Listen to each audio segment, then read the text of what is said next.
for taking the time to do this interview with us, because, over here on our site, we've been listening to Bad Boy forever. We grew up on that, so it's just an honor to have, you here talking to us. Oh man, thanks so much, guys. I appreciate the support. Thank you very much. How you guys doing today? We're doing well, thank you. I want to first off just ask you, what have you been up to lately as far as your production work? We heard some of your work on Diddy's new album, and we also heard you on Trey Songz's Can't Be Friends track. So what else have you been working on? Well, I've actually been growing some of my own artists recently. One of my artists, his name is Superstar Piper. You can find him on Twitter as well as @Superstar Piper. Also, just working on my new album called My Purpose, which I just finished, and it's a fabulous album. I'm going to release that this year. And other than that, man, just been kind of taking some time with my beautiful family and relaxing, and just take some time off, man. Okay, now tell me about the new album, My Purpose. How does it compare to your previous one? And, just tell me about the overall sound of the album.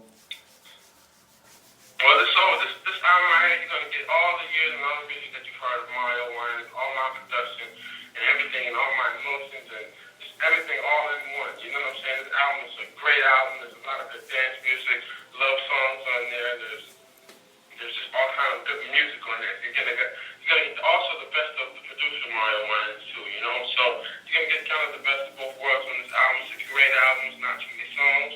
There's 12 songs on this album, and it's hot, man. Very hot.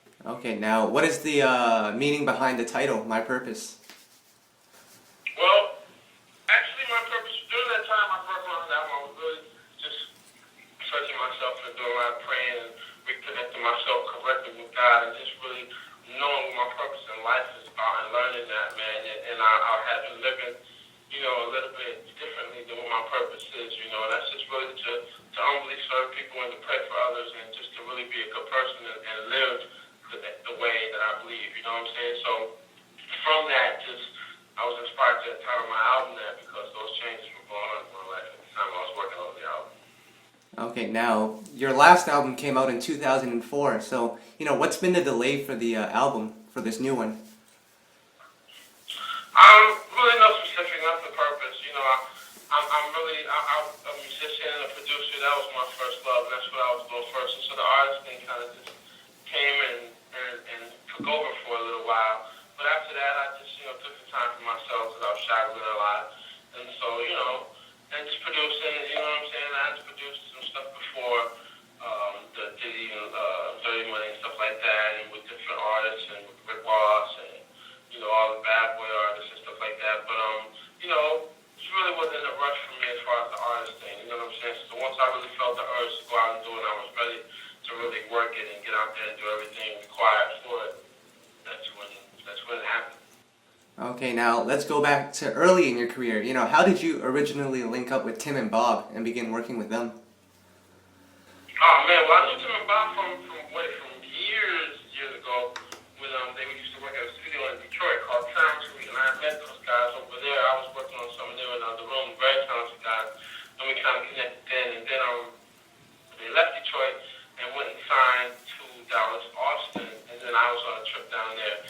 And they came and picked me up, and I went to the studio in Dallas, and pretty much they made the connection. And then I went down there and started producing with Dallas, who I found out was my cousin on my mom's side of the family. So one thing led to another, man, and I was there for a few years with a guy named Kevin Wells, who worked very closely with Dallas Austin and managing ABC and doing a lot of work with Boyz II Men, and also taking Puff 112, introduced me to Puffy, and then I flew to New York, and that was it from there. Okay, now, tell me, talk about your writing process and your creative process in the studio. Like, how do you put a song together? You know what, it comes in many different avenues, man. Sometimes it may be just me sitting there at the piano, sometimes it may start with the drums or keyboard or just something I may hear or see on TV or something like that. It just depends. Inspiration comes from different avenues, so it all depends on, what I'm feeling that day. Okay. Now, you've done a lot of work with Puffy, so, what is a studio session like with yourself and Diddy? It's a lot of energy, it's a lot of hard work. It's definitely, we pretty much things at one time. You know what I'm saying? And I mean, the processing, we're really hard on quality. You know what I'm saying? And we just push ourselves a lot. You know what I'm saying? Sometimes it may be too much, but we've made a lot of great work together. So it's very intense. It's a lot of fun. Okay, now on the second album, Hurt No More, you showed a lot of vulnerability, or pain on that album. We're not used to hearing that much of that from male artists, because a lot of males, they like to have the personality of being macho. So, did you have any reservations about portraying yourself in that light? No, because that's who I am. I'm a very passionate person. I'm sensitive, but I'm also a strong person. I like to have a lot of fun, but this album really will show you the other side of me. Back then, I was pretty much going through a lot of different relationship ups and downs, and finding myself in love.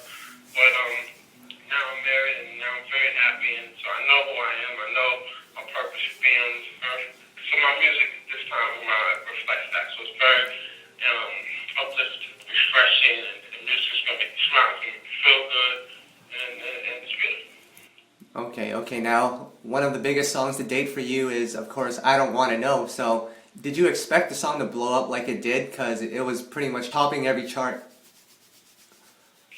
No, I didn't, not at all. It was very, very much a surprise. I mean, I knew the song was a great record, but I was just very overwhelmed the way the world accepted the record, and I'm very excited about it. But knowing what I know as a producer, as far as God has blessed me to have some hits, I know that this album, I have at least 4 or 5 of those groundbreaking records on this album as well. That will definitely meet and top I Don't Want to Know, so I'm very excited about that as well. Okay, now, of course, you've produced a lot of big hits throughout the years, so, how do you kind of determine what's for yourself and what's for another artist? I feel it. And pretty much like the topic, some things I just have to sing myself, and some things are a little bit personal, so the emotion level and the passion level that you'll get from me singing it as opposed to someone else singing one of my life experiences, that's a big difference.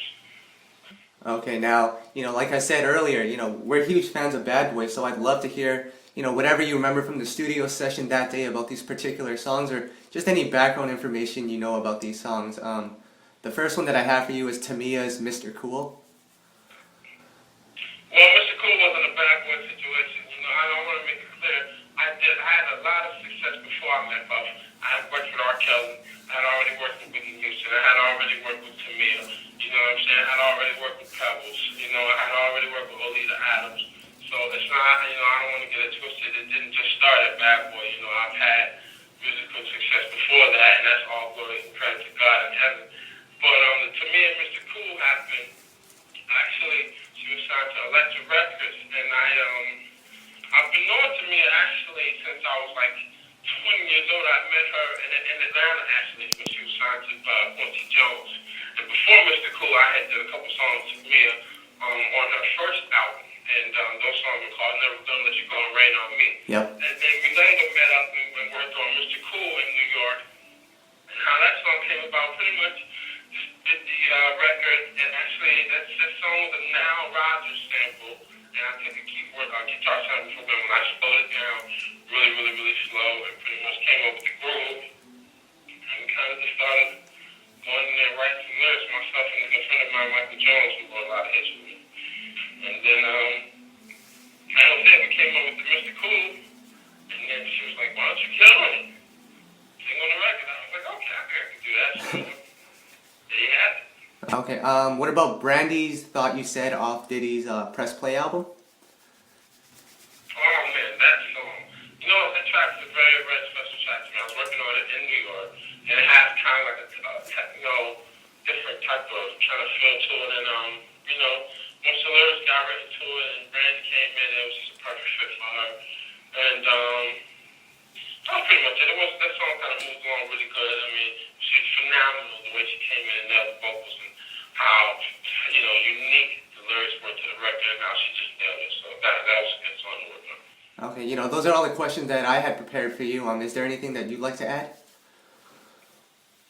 Well, man, I'm just honored. You guys have been supportive, and you obviously know the music, so I just want to say I really appreciate it. And, once things get up and running and cracking again, we'll definitely do this again.